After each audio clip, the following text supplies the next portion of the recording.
சுவாதி நட்சத்திரம். ஏன்னா சுவாதி நட்சத்திரம் பார்த்தீங்கன்னு வச்சுக்கலேன், இந்த நட்சத்திரம் பார்த்தீங்கன்னா சனியோட கர்ம பதிவு கொண்ட நட்சத்திரம். ஆனால் ராகுவோட நட்சத்திரம். ஸோ ராகு பகவான் பார்த்தீங்கன்னா இப்போ எங்கே இருக்கார்? 5ல் இருக்கார். ஸோ மனம் வந்து என்னென்னாக்கா ஆசையை காட்டில் பேராசையில் இருக்கும், சும்மா இருக்காது. இப்போ 1 ரூபாய்க்கு எதிர்பார்க்க சொன்னால் 1000 ரூபாய்க்கு எதிர்பார்க்கக்கூடிய தன்மையில் இருக்கும். 10 ரூபாய்க்கு செலவு பண்ண சொன்னால் 10,000 ரூபாய்க்கு செலவு பண்ணுற அளவுக்கு தன்மைகள் எல்லாமே இருக்கும். ஸோ உங்களுடைய ஆசைகள் வந்து பேராசையில் இருக்கும். ஸோ அந்த பேராசையை ஆசையாக்கிட்டீங்கன்னு வச்சிங்களேன், உங்கள் வாழ்க்கை சிறப்பாக இருக்கும். நீங்கள் எதிர்பார்த்த எண்ணங்கள் எல்லாமே நடைபெறும். குறிப்பாக இந்த காலகட்டத்தில் நிறைய பேர் என்னக்கா வாகனம் வாங்கக்கூடிய வாய்ப்புகள் எல்லாமே இருக்குது. புதிய வாகனம் வாங்குவது, இல்லை செகண்ட் ஹேண்ட் வாகனம் வாங்குவது, இந்த மாதிரி ஏதாவது ஒரு வாகனம் வாங்கக்கூடிய வாய்ப்புகள் இருக்குது. நீங்கள் இந்த ஆவணி மாதம் என்ன பண்ணலான்னா, அம்மனுக்கு சக்கரை பொங்கல் வச்சு வழிபாடு செஞ்சு பாருங்கள். வீட்டு பக்கத்தில் இருக்க அம்மன் கோயிலோ இல்லை உங்கள் சொந்த ஊரில் இருக்கக்கூடிய அம்மன் கோயிலுக்கு சென்று அங்கே சர்க்கரை பொங்கல் வைத்து அம்மனை வழிபாடு செஞ்சுட்டு வாங்க. உங்கள் வாழ்க்கை சக்கரை பொங்கல் மாதிரி இனிக்கும். நன்றி, வணக்கம். அனைவருக்கும் வணக்கம். நான் உங்கள் மோசஸ், உளவியல் ஜோதிடர், வாஸ்து கன்சல்டன்ட், சென்னையிலேருந்து. என் உயிரான ஈசனை முன்னிறுத்தி எவனார்களாலே அவன்தான் வணங்கி இந்த ஆவணி மாத பலன் இதை நம்ம பார்க்க போகிறோம். ஏன்னா இந்த ஆவணி மாதம் பார்த்தீங்கன்னு வச்சுக்கிங்களேன், காலபுருஷ தத்துவத்துக்கு 5ஆம் அதிபதியான சூரிய பகவான் தன் வீட்டிலேயே ஆட்சி பெறுவார். ஸோ அப்போ ஆட்சி பெறும்போது என்னென்னாக்கா, இந்த பூர்வ புண்ணியம் என்பது இயற்கையாகவே இந்த காலகட்டத்தில் ரொம்ப செழிப்பாக இருக்கும், வளமாக இருக்கும் அப்படின்னு சொல்லுவாங்க. ஏன்னா நம்ம பூர்வ புண்ணியம் அப்படின்னோடனே உடனே நம்ம வந்து சொந்த ஊருக்கு தான் நினைப்போம். அப்படி கிடையாது. நமக்குள்ளேயும் ஒரு பூர்வ புண்ணியம் இருக்குது, நம்ம உடம்புக்குள்ளேயும் ஒரு பூர்வ புண்ணியம் தன்மைகள் இருக்குது. ஸோ அந்த தன்மை இந்த காலகட்டத்தில் பார்த்திங்கன்னா மிக செழிப்பாக இருக்கும். அதனால தான் பெரும்பாலும் பார்த்திங்கன்னா இந்த காலகட்டத்தில் நிறைய சுப நிகழ்வு பண்ணுவாங்க. திருமணம் பண்ணுவாங்க, நிறைய பார்த்திங்கன்னா ஆடி மாதம் முன்னாடி எல்லா திருவிழாக்களாக அப்படியே இருக்கும். ஆவணி மாதம் பார்த்திங்கன்னா நிறைய சுப நிகழ்வுகள் பண்ணுவாங்க. ஏன்னா இந்த காலகட்டத்தில் சூரியனோட தன்மை நல்லா இருக்கும்போது, ஆத்மகாரகன் இல்லையா சூரியன். ஸோ அப்போ ஆத்ம பலம் வந்து இயற்கையாகவே எல்லாருக்கிட்டையும் பெருகி இருக்கும் இந்த காலகட்டத்தில். அதுவும் இந்த காலம் இன்னொன்றாக்கா, இந்த வருஷம் பார்த்திங்கன்னு வச்சுக்கோங்க, கேது பகவானும் 5ஆம் இடத்துல இருக்கார். ஸோ அப்போ என்னென்னாக்கா, கேது வந்து என்னென்னாக்கா ஞானக்காரகர். ஏன்னா பொதுவாக பார்த்திங்கன்னா சூரியன் வந்தால் பார்த்திங்கன்னா நம்ம ஆத்மகாரகன் சொல்கிறோம் இல்லையா. ஏன்னா இந்த ஆத்மகாரகன் எந்த ராசியில் வலுவாக இருக்கோ இல்லை பலமாக இருக்கோ அந்த ஜாதகர் பார்த்திங்கன்னா மிகுந்த உச்சத்தில் இருப்பார். ஏன்னா பார்த்திங்கன்னு வச்சுக்கங்களேன், ஏன்னா ஆத்ம பலம் தான் தேவை. அதுக்காக தான் ஆன்மீகத்தை நம்ம நாடுறோமே. ஏன்னா இன்றைக்கி நிறைய பேர் ஆன்மீகத்தை எதுக்கு போகிறோன்னே தெரில. நம்மளோட ஆத்ம பலத்தை அதிகரிக்கிறதுக்கு தான் நம்ம இன்றைக்கி ஆன்மீகம், இந்த பரிகாரம்லாம் செய்கிறோம் இல்லையா. இது எல்லாமே உங்களோட ஆத்ம பலத்தை இன்க்ரீஸ். அப்படி இருக்கக்கூடிய சூரிய பகவான் இந்த ஆவணி மாதத்தில் அவர் சொந்த வீட்டில் இருந்து அப்படியே ஒரு ஆட்சி பண்ணும் போது எப்படி இருக்குன்னு பாருங்கள். அதனால தான் இந்த காலகட்டம் நிறைய சுப நடக்கும்போது அது எல்லாமே வெற்றி, காரிய சித்தி, நிறைய பேர் இடம் வாங்குவாங்க. அதனால தான் பார்த்தீங்கன்னா இந்த காலத்தில் இன்னொரு விஷயம் இருக்குது. ஆவணி மாதத்தில் பார்த்திங்கன்னா விநாயகர் சதுர்த்தி. இந்த காலத்துலேருந்து அந்த விழா கோலங்கள் எல்லாமே தொடங்கும். அது வரையும் பார்த்திங்கன்னா ஒரு இந்த மந்தமாக போயிட்டு இருந்தது. இது பார்த்திங்கன்னா விநாயகர் சதுர்த்தி, அதுக்கப்புறம் பார்த்திங்கன்னா ஆயுத பூஜை, அப்புறம் தீபாவளி, அப்படியே பார்த்திங்கன்னா விழாக்களாக அப்படியே வரும். இனிமேல் ஒவ்வொரு மாதமும் பார்த்திங்கன்னா விழாக்கள், இந்த புரட்டாசி மாதத்தை தவிர்த்து. ஏன்னா ஆத்மகாரகன் எந்த ஜாதகத்தில் நல்ல வலுவாக ஸ்ட்ராங்காக இருக்கோ அவங்க தான் உச்சம். ஏன்னா சூரியன் தான் பார்த்திங்கன்னா நம்ம பெரும்பாலும் அந்த அரசியலுக்கு சொல்லுவோம், மருத்துவக்காரகனும் சூரியன் தான். ஸோ அதனால தான் எந்த ஒரு ஜாதகத்தில் சூரியன் வலுவாக இருக்கோ அவங்க நல்ல ஒரு ஃபேமஸ் டாக்டர் ஆவாங்க. அது 2ஆம் அதிபதியோட இல்லை 10ஓட தொடர்பு வரும்போது பார்த்திங்கன்னா மருத்துவத்தில் சூப்பராக இருப்பாங்க. அதே போல் சூரியன் வலுவாக இருக்கிறவங்க பார்த்திங்கன்னா தொட்டாவே குணமாகக்கூடிய கைராசி டாக்டர்லாம் சொல்லுவோம் இல்லையா. அவர் படித்து கூட இருக்க மாட்டார், சும்மா R&D படிச்சிருப்பார், இல்லைன்னா அந்த ஒரு கம்பவுண்டராக கூட இருந்திருப்பார். அவர் பார்த்திங்கன்னா சும்மா ஏதோ ஒரு விஷயம் சொல்லுவார், நடந்துடும்.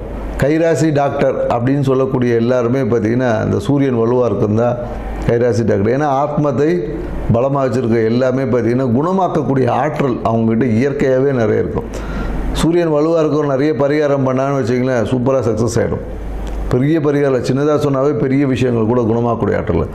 அப்படி இருக்கக்கூடிய சூரிய பகவான் இருக்கக்கூடிய இந்த ஆவணி மாதத்தில் பார்த்திங்கன்னா மிகுந்த நற்பலங்களை கொடுக்கும். ஆன்மீக நாட்டம் அதிகமாகவும், குறிப்பாக என்னென்னாக்கா இந்த கேது கூட இருக்கிறதுனால நிறைய என்னென்னா அந்த குழந்தை பேருக்கான விஷயங்கள், குழந்தை பேர் இன்மை, இந்த மாதிரியான விஷயங்கள் எல்லாமே ஒரு மாற்றத்தை கொடுக்கக்கூடிய விஷயமா இருக்கும். அந்த விரக்தி தன்மை, எனக்கு கேது எப்போதும் பார்த்திங்கன்னா ஒரு விரக்தி, கொடுப்பார். ஏன் அது விரக்தி கொடுப்பார்னா அனுபவம் கிடைச்சா தான் அறிவு வளரும், ஞானம் கிடைக்கும், சும்மா வராது இல்லையா. ஸோ அதனால் இந்த கேது பகவான் வந்து நமக்கு ஞானத்தை கொடுப்பதற்காக சில படிப்பினையை கொடுப்பார். அதை தான் நம்ம இங்கே விரக்தி, எனக்கு அது நடக்கலை அப்படி இப்படின்னு நம்ம சொல்லிட்டு கிடப்போம். ஸோ இந்த தன்மைகள் உள்ள இந்த ஆவணி மாதத்தில் ஒவ்வொரு ராசிக்கும் என்ன மாதிரியான பலன்கள் கொடுக்க போகுது அப்படின்றத இந்த வீடியோவில் பார்க்க போகிறோம். வாங்க வீடியோக்குள்ளே போகலாம். துலா ராசி. துலா ராசி பார்த்தீங்கன்னு வச்சுக்கிங்களேன், எப்போதும் இவங்க என்னென்னாக்கா தன்னை அழகுபடுத்திக்கிறதுலையும் தன்னை மேன்மைப்படுத்திக்கிறதுலையும் பார்த்திங்கன்னா இவங்களுக்கு எப்போதும் ஒரு தனித்துவம் இருந்துகிட்டே இருக்கும். ஆனால் பார்த்திங்கன்னா அந்த முடிவு எடுக்கிறதுல பார்த்திங்கன்னா ரொம்ப தடுமாறக்கூடிய ராசி பார்த்திங்கன்னா இந்த துலா ராசி தான். ஏன்னா அடுத்தவர்களுக்கு வந்து அட்வைஸ் வழங்குவதில் அப்படியே அல்வா சாப்பிட்ற மாதிரி சூப்பராக அட்வைஸ் கொடுப்பாங்க. மற்றவர்கள் வாழ்க்கை மேன்மைப்படுத்துவதற்கு பார்த்திங்கன்னா துளாராசிக்காரங்க அட்வைஸ் கேட்டிங்கன்னா சூப்பராக சொல்லுவாங்க. ஆனால் அவங்களுடைய சுய முடிவு எடுக்கிறதுல பார்த்திங்கன்னா ஒரு நிறைய தடுமாற்றங்கள் இருக்கும். இப்படி உள்ள துளாராசிக்காரர்களுக்கு இந்த ஆவணி மாதம் எப்படி இருக்குதுன்னு தான் இப்போ நம்ம பார்க்க போகிறோம். ஏன்னா பார்த்திங்கன்னா ராசி நாராயண சுக்கிர பகவான் 10ல் இருக்கார். ஸோ அப்போ என்னென்னா புதிய தொழில் ஏதாவது தொடங்கலாமா, புதிய தொழிலை ஆரம்பிக்கலாமா, இல்லை தொழில் சார்ந்த சிந்தனைகள் வந்து இந்த காலகட்டத்தில் ஒரு இருக்கும். அதே போல் என்னென்னாக்கா பணம் பார்த்திங்கன்னு வச்சுக்கோங்க, தனம் சார்ந்த விஷயத்தில் நிறைய முதலீடு செய்து விரயங்கள் செய்வதற்கான சாத்தியக்கூறுகள் இந்த காலகட்டத்தில் இருக்கும். ஏன்னா ஏதாவது ஒன்றுத்தில் வந்து இன்வெஸ்ட் பண்ணி வைப்போம், நாளைக்கு யூஸ் ஆகும், ஒரு சொத்து வாங்கலாமா, இடம் வாங்கலாமா, இப்படின்ற எண்ணங்கள் வந்து அதிகமாக இந்த காலகட்டத்தில் போகும். ஏன்னா முதலீடு செய்யும் போது கொஞ்சம் கவனமாக செய்யணும். ஏன்னா இந்த காலகட்டத்தில் என்னென்னாக்கா கையிருப்பை நீங்கள் மொத்தமாக முதலீடு செஞ்சீங்கன்னா லாக் ஆகிடுவீங்க. அதனால் முதலீடு ஒரு குறிப்பிட்ட அளவு செய்வது தான் சிறந்தது அப்படின்னு தான் உங்களுக்கு சொல்லணும். ஏன்னா வரக்கூடிய காலகட்டங்கள் வந்து கொஞ்சம் சிக்கலான காலகட்டங்களாக இருக்குது. அதை சமாளிக்கிறதுக்கு பொருளாதார விஷயங்கள் தேவைப்படும் என்பதால் முதலீடுகளை குறைந்த அளவு செய்வது ஏற்புடையதுன்னு சொல்ல.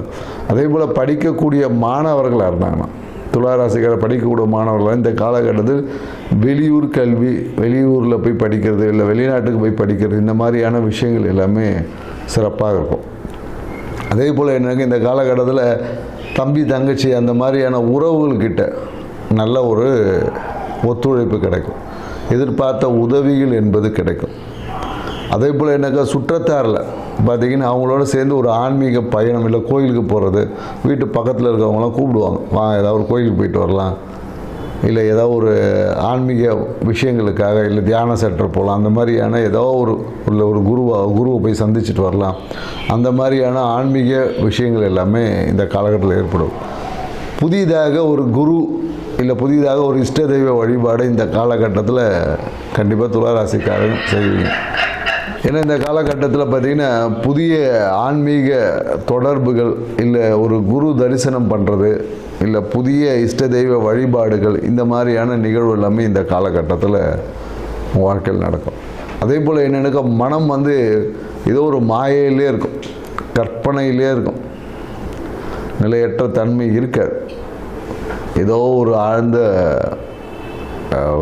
எப்படி சொல்கிறது, ஒரு என்ன சொல்லுவாங்க, ஒரு செய்வினை வச்சாங்க அப்படின்ற மாதிரியே சொல்லுவாங்க நிறைய பேர். என்னப்பா அது அவனும் செய்வினை வச்சானா, அந்த மாதிரியான விஷயத்தில் மனம் வந்து ஒரு மாயை கற்பனையில் வச்சு உங்களையே குழப்பிக்கிட்டு இருப்பீங்க. நிறைய இதனால் ஞாபகம் ஒரு ப்ரெசன்ஸ் ஆஃப் மைண்ட் பார்த்திங்கன்னா நிறைய பேருக்கு இருக்காது. ஸோ இந்த மாதிரியான நிகழ்வுகள் எல்லாமே இந்த மாதத்தில் நடக்க வாய்ப்புகள் இருக்குது. அதே போல் என்னென்னாக்கா அரசு சார்ந்த விஷயத்தில், கவர்மெண்ட் சார்ந்த விஷயத்தில் பார்த்திங்கன்னா எதிர்பார்த்த ஆதாயம் கண்டிப்பாக கிடைக்கும். ஏன்னா கவர்மெண்ட்டில் நீங்கள் ஏதாவது ஒரு விஷயத்துக்காக முயற்சி பண்ணியிருந்தீங்க, உங்களுக்கு கிடைக்க வேண்டிய அந்த பணம் கிடைக்கணும், அந்த மாதிரியான விஷயங்கள் எல்லாமே இந்த காலகட்டத்தில் நடக்கும். ஸோ நிறைய பேர் என்னென்னக்கா டாக்குமெண்ட் பட்டா அப்ளை பண்ணிவிட்டு உட்காந்துருப்பாங்க. அவங்களுக்கு எல்லாமே பார்த்திங்கன்னா இந்த மாத கடைசியில் ஆகஸ்ட் 31 அப்புறம் செப்டம்பர் ஃபர்ஸ்ட் வீக்கில் பார்த்திங்கன்னா உறுதியாக கிடைக்கிறதுக்கான சாத்தியக்கூறுகள் அதிகமாக இருக்குது. ஏன்னா இந்த காலகட்டத்தில் மேலும் என்னென்னா வாழ்க்கை துணையோட வெளியூர் பயணங்கள் போவதற்கான வாய்ப்பு இருக்குது. வாழ்க்கை துணையோட சிறு சிறு மனக்கசப்புகளும் வருவதற்கான வாய்ப்புகள் இருக்குது. குறிப்பாக இந்த காலகட்டத்தில் என்னென்னாக்கா முதுகுத்தண்டில் பேக் பெயின் இந்த மாதிரியான விஷயங்கள் எல்லாமே வந்து போகும். ஸோ அதிகமான ட்ராவலிங்னால், அதிகமான பயணத்தினால, அதிகமான தூக்கமின்மை இல்லை மன உளைச்சல்னால் பேக் பெயின், இது L4 L3 பெயின், இந்த மாதிரியான விஷயங்கள் எல்லாமே வந்து சரியாயிடும். ஸோ அதுக்காக நீங்கள் ஒன்றும் பெரிய மருத்துவம் இல்லை, முடிஞ்சால் அதிகமாக இருந்தால் நீங்கள் டாக்டரை போய் பார்க்கலாம். ஸோ ஏன்னா மேலும் என்னென்னு வச்சுக்கலாம், ஒரு சிறிய கடன் என்பது ஏற்படும். குறிப்பாக என்னென்னாக்கா, இதுக்குன்னா குழந்தைகளோட படிப்புக்காக நிறைய பேர் இந்த காலகட்டத்தில் ஒரு கடன் வாங்கக்கூடிய முயற்சிகள் என்பது இருக்கும். அந்த முயற்சி எல்லாமே சக்ஸஸ் ஆகுமான கேட்ட உடனே பணம் கிடச்சிடும். அதனால் குழந்தைகளோட படிப்புக்காக நீங்கள் எடுத்த விஷயங்கள் எல்லாமே இந்த காலகட்டத்தில் உங்களுக்கு நன்மையை தரும். மேலும் என்னென்னாக்கா, அந்த தொடைப்பகுதியில் இந்த சயாட்டிக்கா பெயின் சொல்லுவாங்களே, இந்த விஷயங்கள் எல்லாமே நிறைய பேருக்கு வந்து சரியாகும். தொடைப்பகுதியில் ஒரு வலி ஏற்படுறது, தொடைப்பகுதியில் ஒரு அழுத்தம் ஏற்படுறது, அழுத்தத்தால் வலி, இந்த மாதிரியான நிகழ்வு எல்லாமே இந்த காலகட்டத்தில் உங்களுக்கு வரும். ஸோ இந்த ஆவணி மாதத்தை சிறப்பாக வச்சுக்கணுன்னா நீங்கள் என்ன செய்யலாம் அப்படின்றத இப்போ பார்க்க போகிறோம். நீங்கள் இந்த ஆவணி மாதத்தை சிறப்பாக வச்சுக்க உக்கிர தெய்வ வழிபாடுகளை நீங்கள் செய்யலாம். குறிப்பாக என்னென்னாக்கா, வாராகி அம்மன் வழிபாடை செய்யலாம். வாராகி அம்மன் வழிபாடை சனிக்கிழமை அந்த வாராகி மாலை படிப்பதனால, இந்த வாராகி மாலைன்னு சொல்லிட்டு அந்த பாடல்கள் இருக்கும் இல்லையா, அந்த பாடல்களை படிப்பதன் மூலயமாக உங்களுக்கு ஏற்பட்ட அந்த அமானுஷ பாதிப்பு இல்லை தேவையற்ற அந்த ஒரு இல்யூஷனுக்குள்ளே இருக்கும் இல்லையா, அந்த விஷயங்கள் எல்லாமே மாறி மனம் வந்து அமைதியாக இருக்கும். தெளிவான முடிவுகளை எடுக்கிறதுக்கு இந்த விஷயங்கள் வந்து பயன்படும். வாய்ப்பு கிடைச்சா நல்ல உங்களுடைய இஷ்ட தெய்வ வழிபாடை இல்லை ஒரு நல்ல ஒரு குருவை சந்தித்து ஆசீர்வாதம் வாங்கி பாருங்கள். இந்த ஆவணி மாதம் உங்கள் வாழ்க்கையில் சிறப்பான மாதமாக இருக்கும். நன்றி, வணக்கம்.